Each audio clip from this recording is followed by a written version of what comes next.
what have been the biggest challenges or obstacles that you faced, as an artist? I would say thus far, growing my audience and being heard. They, uh,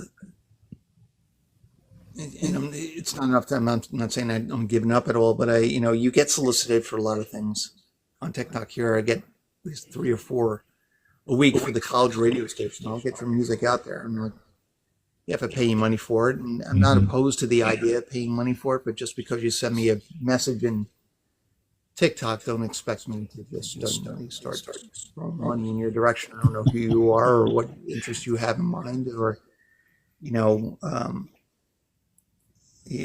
So I think that's part of it, and I'm still emerging and learning a little bit like that.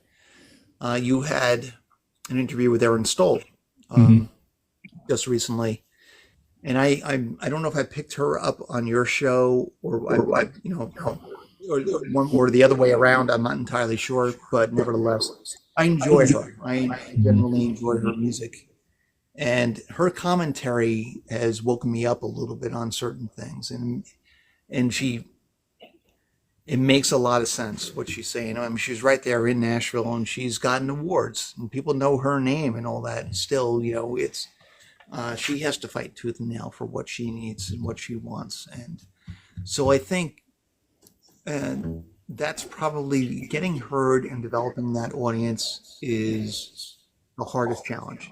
If you want to play out and be public, you have to have people show up. You don't have to be talented.